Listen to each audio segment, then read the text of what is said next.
death of Baruch the moment it happened, he cried aloud and soared into the night air over the tundra, flailing his wings and sobbing his anguish into the clouds, and it was some time before he could compose himself and go back to Will, who was wide awake, knife in hand, peering up into the damp and chilly murk. They were back in Lyra's world. "What is it?" said Will as the angel appeared trembling beside him. "Is it danger? Get behind me." "Baruch is dead," cried Balthamos. "My dear Baruch is dead." "When? Where?" But Balthamos couldn't tell. He only knew that half his heart had been extinguished. He couldn't keep still.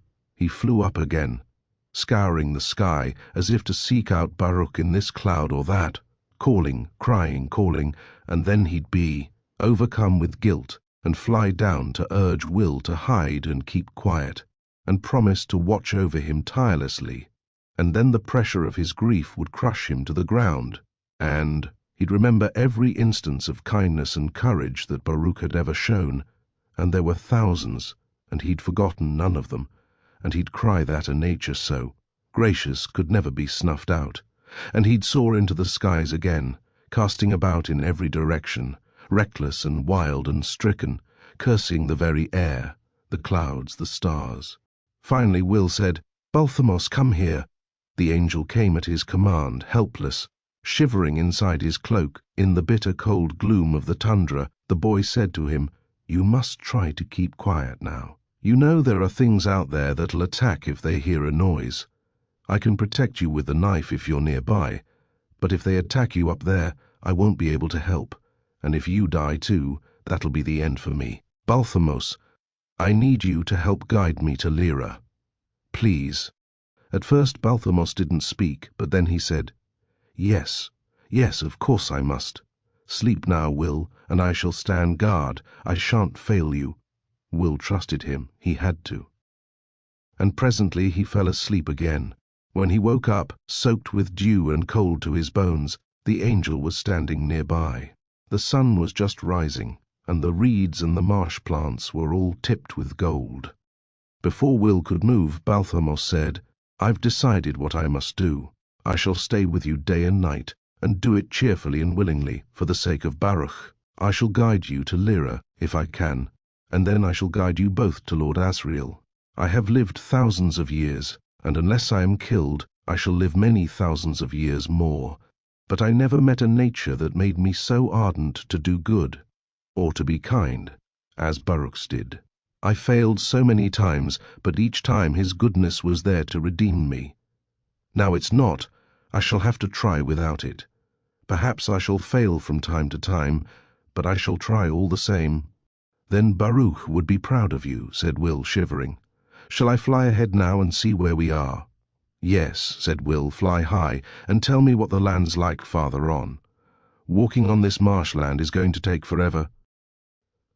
Balthamos took to the air. He hadn't told Will everything he was anxious about, because he was trying to do his best and not worry him, but he knew that the angel Metatron, the regent, from whom they'd escaped so narrowly, would have Will's face firmly imprinted on his mind. And not only his face, but everything about him that angels were able to see, including parts of which Will himself was not aware, such as that aspect of his nature Lyra would have called his daemon. Will was in great danger from Metatron now, and at some time Balthamos would have to tell him, but not quite yet. It was too difficult. Will, reckoning that it would be quicker to get warm by walking than by gathering fuel and waiting for a fire to catch, simply slung the rucksack over his shoulders, wrapped the cloak around everything, and set off toward the south. There was a path, muddy and rutted and potholed, so people did sometimes come this way, but the flat horizon was so far away on every side that he had little sense of making progress. Some time later, when the light was brighter, Balthamos's voice spoke beside him. "About half a day's walk ahead, there is a wide river and a town, where there's a wharf for boats to tie up. I flew high enough to see that the river goes a long way directly south and north. If you could get a passage, then you could move much more quickly." "Good," said Will fervently. "And does this path go to the town?" "It goes through a village, with a church and farms and orchards, and then on to the town. I wonder what language they speak." I hope they don't lock me up if I can't speak theirs." "As your daemon," said Balthamos, "I shall translate for you. I have learned many human languages. I can certainly understand the one they speak in this country." Will walked on. The toil was dull and mechanical, but at least he was moving, and at least every step took him closer to Lyra. The village was a shabby place, a huddle of wooden buildings, with paddocks containing reindeer, and dogs that barked as he approached. Smoke crept out of the tin chimneys and hung low over the shingled roofs. The ground was heavy and dragged at his feet, and there had obviously been a recent flood. Walls were marked with mud to halfway up. The doors and broken beams of wood and loose-hanging sheets of corrugated iron showed where sheds and verandas and outbuildings had been swept away. But that was not the most curious feature of the place. At first he thought he was losing his balance. It even made him stumble once or twice, for the buildings were 2 or 3 degrees out of the vertical, all leaning the same way. The dome of the little church had cracked badly. Had there been an earthquake, dogs were barking with hysterical fury, but not daring to come close. Balthamos, being a daemon, had taken the form of a large snow-white dog with black eyes, thick fur, and tight-curled tail, and he snarled so fiercely that the real dogs kept their distance. They were thin and mangy, and the few reindeer Will could see were scabby-coated and listless. Will paused in the centre of the little village and looked around, wondering where to go, and as he stood there, 2 or 3 men appeared ahead and stood staring at him. They were the first people he had ever seen in Lyra's world. They wore heavy felt coats, muddy boots, and fur hats, and they didn't look friendly. The white dog changed into a sparrow and flew to Will's shoulder. No one blinked an eye at this. Each of the men had a daemon, Will saw, dogs, most of them, and that was how things happened in this world. On his shoulder, Balthamos whispered, "Keep moving. Don't look them in the eye. Keep your head down. That is the respectful thing to do." Will kept walking. He could make himself inconspicuous. It was his greatest talent. By the time he got to them, the men had already lost interest in him. But then a door opened in the biggest house in the road, and a voice called something loudly. Balthamos said softly, "The priest. You will have to be polite to him. Turn and bow." Will did so. The priest was an immense, grey-bearded man, wearing a black cassock, with a crow daemon on his shoulder. His restless eyes moved over Will's face and body, taking everything in. He beckoned. Will went to the doorway and bowed again. The priest said something, and Balthamos murmured, "He's asking where you come from. Say whatever you like." "I speak English," Will said slowly and clearly. "I don't know any other languages." "Ah, English!" cried the priest gleefully in English. "My dear young man, welcome to our village, our little no longer perpendicular Kolodnoi. What is your name, and where are you going?" "My name is Will, and I'm going south. I have lost my family, and I'm trying to find them again." "Then you must come inside and have some refreshment," said the priest, and put a heavy arm around Will's shoulders, pulling him in through the doorway. The man's crow daemon was showing a vivid interest in Balthamos. But the angel was equal to that. He became a mouse, and crept into Will's shirt as if he were shy. The priest led him into a parlour heavy with tobacco smoke, where a cast-iron samovar steamed quietly on a side table. "What was your name?" said the priest. "Tell me again, Will Parry." "But I don't know what to call you." "Otiet Semyon," said the priest, stroking Will's arm as he guided him to a chair. "Otiet means father. I am a priest of the Holy Church. My given name is Semyon, and the name of my father was Boris, so I am Semyon Borisovich." "What is your father's name?" "John Parry, Jonisivan." "So you are Will Ivanovich, and I am Father Semyon Borisovich.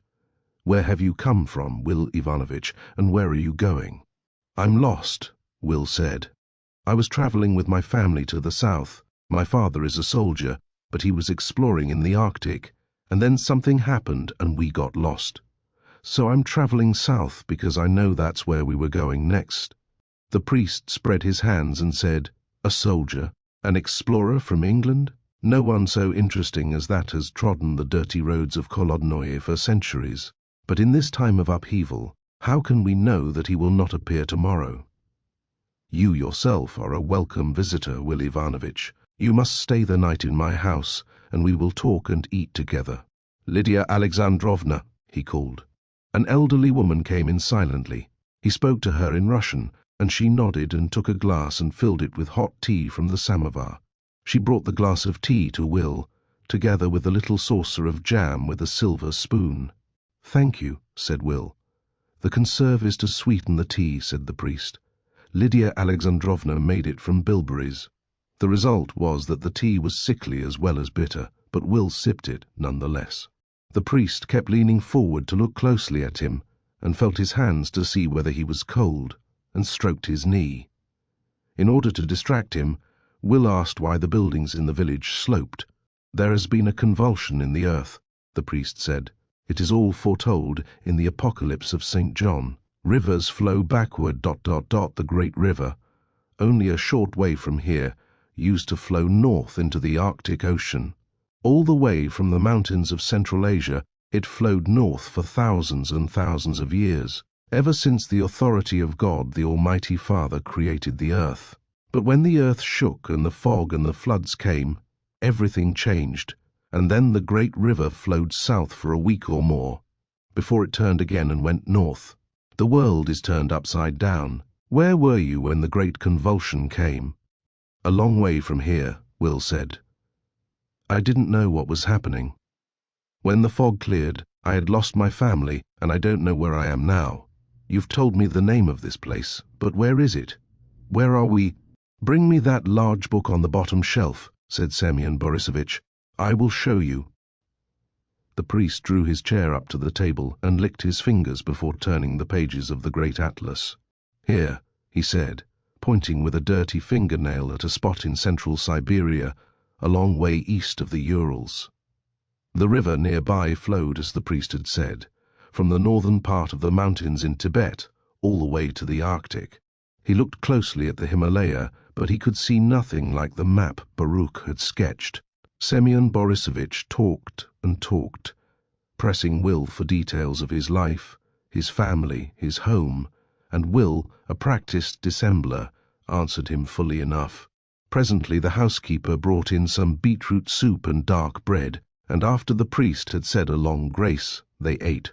"Well, how shall we pass our day, Will Ivanovich?" said Semyon Borisovich. "Shall we play at cards, or would you prefer to talk?" He drew another glass of tea from the samovar, and Will took it doubtfully. "I can't play cards," he said, "and I'm anxious to get on and keep travelling. If I went to the river, for example, do you think I could find a passage on a steamer going south?" The priest's huge face darkened, and he crossed himself with a delicate flick of the wrist. "There is trouble in the town," he said. "Lydia Alexandrovna has a sister who came here and told her there is a boat carrying bears up the river. Armoured bears. They come from the Arctic. You did not see armoured bears when you were in the north?" The priest was suspicious, and Balthamos whispered so quietly that only Will could hear, "Be careful." And Will knew at once why he'd said it. His heart had begun to pound when Semyon Borisovich mentioned the bears, because of what Lyra had told him about them. He must try to contain his feelings. He said, "We were a long way from Svalbard, and the bears were occupied with their own affairs." "Yes, that is what I heard," said the priest, to Will's relief. "But now they are leaving their homeland and coming south. They have a boat, and the people of the town will not let them refuel. They are afraid of the bears, and so they should be. They are children of the devil. All things from the north are devilish, like the witches, daughters of evil. The church should have put them all to death many years ago. Witches have nothing to do with them, Will Ivanovich, you hear me? You know what they will do when you come to the right age. They will try to seduce you. They will use all the soft, cunning, deceitful ways they have, their flesh, their soft skin, their sweet voices, and they will take your seed, you know what I mean by that. They will drain you and leave you hollow. They will take your future, your children that are to come, and leave you nothing. They should be put to death, every one."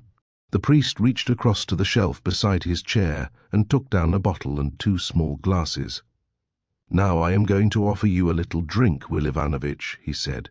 "You are young, so not very many glasses, but you are growing, and so you need to know some things, like the taste of vodka. Lydia Alexandrovna collected the berries last year, and I distilled the liquor, and here in the bottle is the result, the only place where Otyet Semyon Borisovich and Lydia Alexandrovna lie together." He laughed and uncorked the bottle, filling each glass to the rim. This kind of talk made Will hideously uneasy. What should he do? How could he refuse to drink without discourtesy?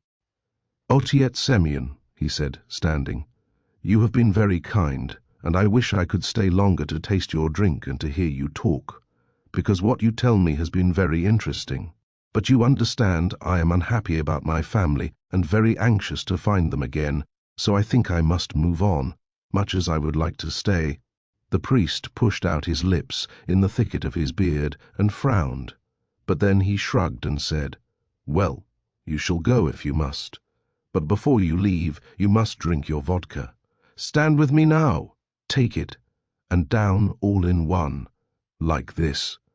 He threw back the glass, swallowing it all at once, and then hauled his massive body up and stood very close to Will. In his fat, dirty fingers, the glass he held out seemed tiny, but it was brimming with the clear spirit, and Will could smell the heady tang of the drink and the stale sweat and the food stains on the man's cassock, and he felt sick before he began.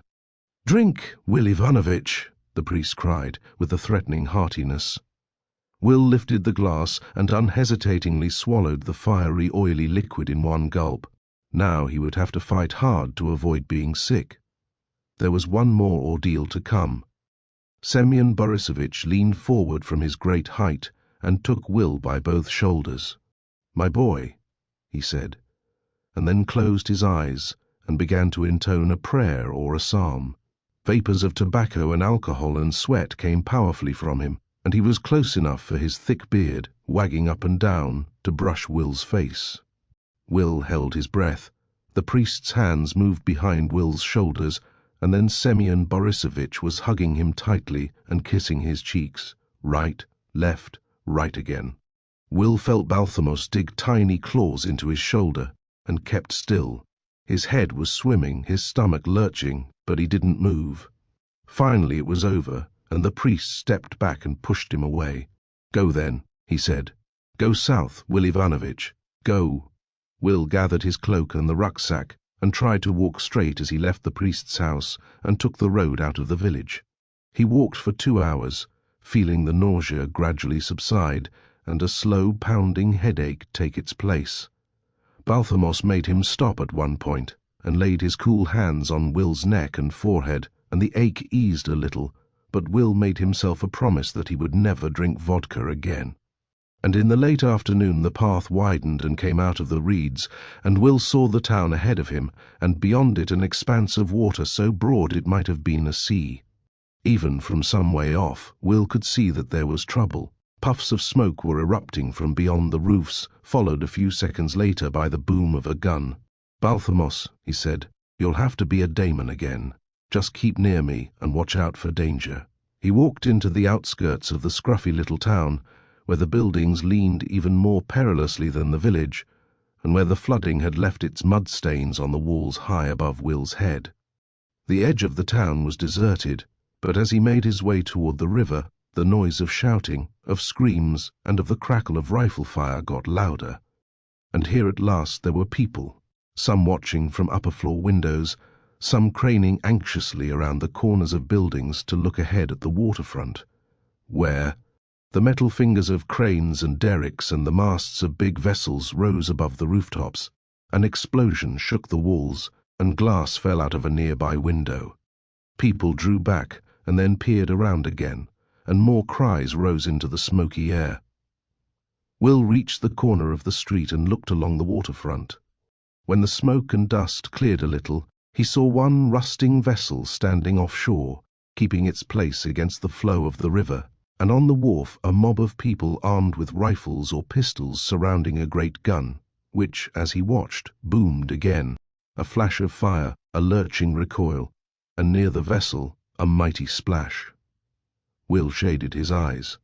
There were figures in the boat, but, he rubbed his eyes, even though he knew what to expect, they weren't human. They were huge beings of metal or creatures in heavy armor, and on the foredeck of the vessel a bright flower of flame suddenly bloomed, and the people cried out in alarm. The flame sped into the air, rising higher and coming closer and shedding sparks and smoke, and then fell with a great splash of fire near the gun. Men cried and scattered, and some ran in flames to the water's edge and plunged in, to be swept along and out of sight in the current. Will found a man close by who looked like a teacher and said, "Do you speak English?" "Yes, yes, indeed." "What is happening?" "The bears, they are attacking, and we try to fight them, but it is difficult. We have only one gun, and—" The fire-thrower on the boat hurled another gout of blazing pitch, and this time it landed even closer to the gun. 3 big explosions almost immediately afterward showed that it had found the ammunition, and the gunners leapt away, letting the barrels swing down low. "Ah," the man lamented, "it's no good, they can't fire."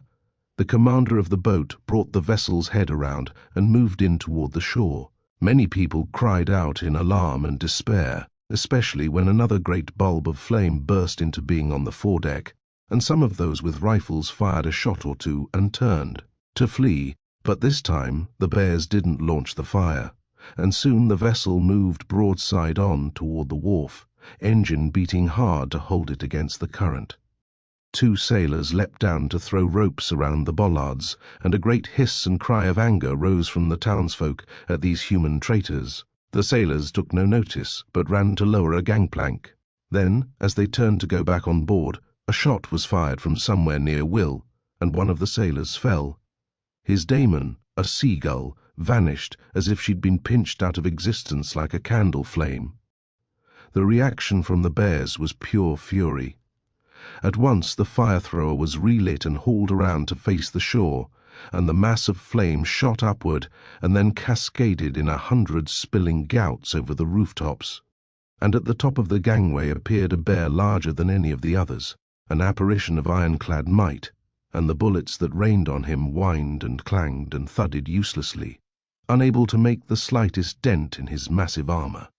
Will said to the man beside him, "Why are they attacking the town? They want fuel, but we have no dealings with bears. Now they are leaving their kingdom and sailing up the river. Who knows what they will do? So we must fight them. Pirates, robbers." The great bear had come down the gangway, and massed behind him were several others, so heavy that the ship listed, and Will saw that the men on the wharf had gone back to the gun and were loading a shell into the breech. An idea came, and he ran out onto the quayside, right into the empty space between the gunners and the bear. "Stop!" he shouted. "Stop fighting! Let me speak to the bear!" There was a sudden lull, and everyone stood still, astonished at this crazy behavior. The bear himself, who had been gathering his strength to charge the gunners, stayed where he was, but every line of his body trembled with ferocity. His great claws dug into the ground, and his black eyes glowed with rage under the iron helmet. "What are you? What do you want?" he roared in English, since Will had spoken in that language. The people watching looked at one another in bewilderment, and those who could understand translated for the others. "I'll fight you in single combat," cried Will, "and if you give way, then the fighting has to stop." The bear didn't move.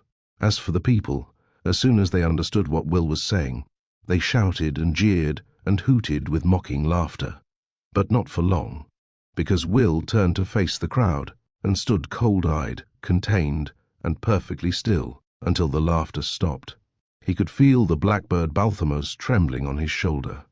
When the people were silent, he called out, "If I make the bear give way, you must agree to sell them fuel. Then they'll go on along the river and leave you alone. You must agree. If you don't, they'll destroy all of you." He knew that the huge bear was only a few yards behind him, but he didn't turn. He watched the townspeople talking, gesticulating, arguing, and after a minute a voice called, "Boy, make the bear agree." Will turned back.